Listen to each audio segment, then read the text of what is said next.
Hello दोस्तों, स्वागत है आप सभी का प्रतिज्ञा एकेडमी के इस यूट्यूब चैनल में।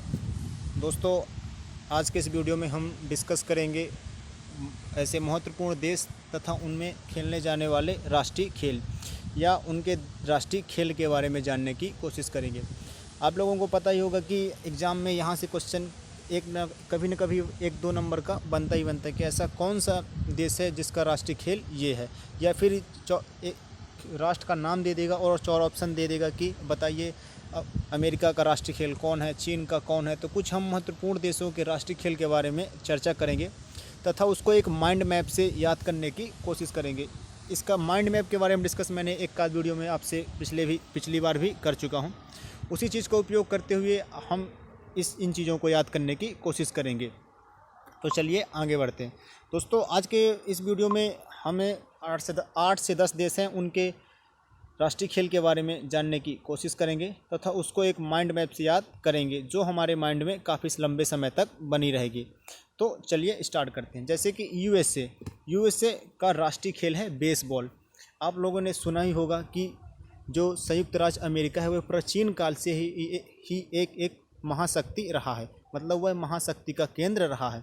वहाँ से ही कई महाशक्तियों का, या फिर कह सकते हैं कि महाशक्ति का एक बेसिक चीज़ है, अर्थात जैसे यूएसए में यूएन का हेडक्वार्टर है, या फिर पूरे विश्व भर का जो बेसिक चीज़ें हैं, या फिर हम उसे कह सकते हैं कि बेस है वो यूएसए में ही है। तो इससे हम याद कर सकते हैं कि यूएसए में यूएन का बेस है या फिर हेडक्वार्टर है, या अमेरिका एक पूरे विश्व में एक बेस के रूप में काम करता है। तो उससे हम याद रखेंगे बेसबॉल।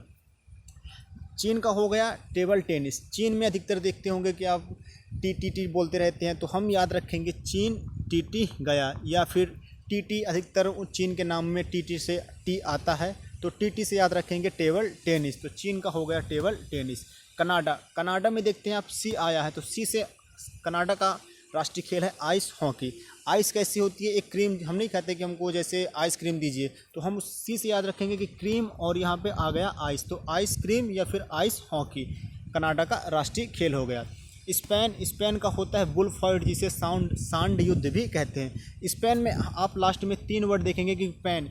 जब भी किसी को सांड या बैल मारता है या फिर उसको चोटिल करता है तो काफ़ी पैन होता है। तो उससे हम ध्यान रखेंगे कि स्पेन में बुल फाइट या सांड युद्ध एक राष्ट्रीय खेल है। फ्रांस से एफ से हम याद रखेंगे फुटबॉल। ये हमारे माइंड में रहेगा, जो हमें कभी भूलेगा नहीं। नेपाल का हम दांडी बियो। इसके बारे में आप सोचिएगा कि नेपाल का दांडी बियो कैसे मैं याद कर सकता हूँ। जैसे कि मैंने इसके बारे में माइंड मैप के बारे में काफ़ी चर्चा इसके विषय में पिछली वीडियो में मैंने बताया था कि हमको कैसे चीज़ों को याद करना होता है। तो नेपाल के बारे में एक बार आप अपने माइंड को यूज करिएगा कि मैं कैसे सोच सकता हूँ तथा इन चीज़ों को कैसे याद कर सकता हूँ। इससे क्या होगा कि आप में भी वो चीज़ें डेवलप होंगी, तथा आप यदि एक सब्जेक्ट में इन चीज़ों को लगा रहे हैं तो उसको कई सब्जेक्ट में भी अप्लाई कर सकते हैं। जहाँ फैक्ट रटने की बारी आती है तो आप उन चीज़ों को आसानी से याद कर सकते हैं। यदि आपका दिमाग एक बार काम करने लगा तो फिर आप भी उन चीज़ों में इस माइंड मैप विधि को उपयोग कर सकते हैं, जिससे अधिकतर लोग उसे कहते हैं कि यह ट्रिक है, मैंने ऐसी ट्रिक बना के ऐसी बनाई। तो फैकल्टी लोग हम लोग करते क्या हैं कि ऐसी इन चीज़ों को एक सरल तरीके से आपको देते हैं, जिससे आप उसे ट्रिक का नाम देते हैं कि अच्छा इसकी ट्रिक ये हो गई, तो ऐसे याद कर लेते हैं।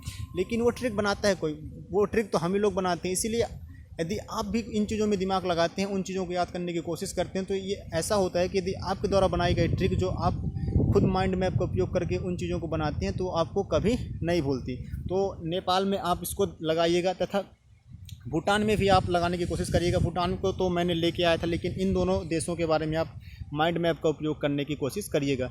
इंग्लैंड का तो सभी को पता है कि क्रिकेट का जन्मदाता इंग्लैंड है। ये चीज़ें तो सभी को पता होंगी कि सभी लोग जानते होंगे कि इंग्लैंड ने जिन जिन देशों में पहले अपनी कॉलोनियाँ बसाई थी वहाँ अधिकतर क्रिकेट खेला जाता है, तथा जिन देशों में यूरोप ने अपनी कॉलोनियाँ नहीं बसाई थी वहाँ क्रिकेट का विकास ही नहीं हुआ, अर्थात वहाँ क्रिकेट खेला ही नहीं जाता।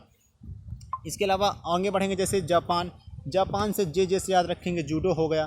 ऑस्ट्रेलिया का आप क्रिकेट ध्यान रखेंगे। श्रीलंका का वॉलीबॉल हो गया, तथा मलेशिया का बैडमिंटन हो गया। तो इन चीज़ों को, इन जो 8 से 10 देश हैं, इनके राष्ट्रीय खेल के बारे में आप अपनी नोट्स बुक में इसको नोट कर लीजिएगा तथा समय समय में रिवाइज करते रहिएगा। तथा यदि आप इसमें इन चीज़ों में यदि माइंड मैप लगा सकें कि माइंड मैप से इसको कैसे याद करें, तो उन चीज़ों को भी लगाने की कोशिश करिएगा, जिससे आपको यह बार बार रिवाइज नहीं करना पड़ेगा, जिससे आपको कम समय में काफ़ी बेनिफिट होगा। तो आज का ये वीडियो कैसा लगा कमेंट सेक्शन में ज़रूर बताइएगा। तथा आपकी कोई क्वेरी हो तो कमेंट सेक्शन में ज़रूर बताइएगा, तथा वीडियो को लाइक, कमेंट एवं चैनल को सब्सक्राइब जरूर कीजिएगा। Thanks for watching.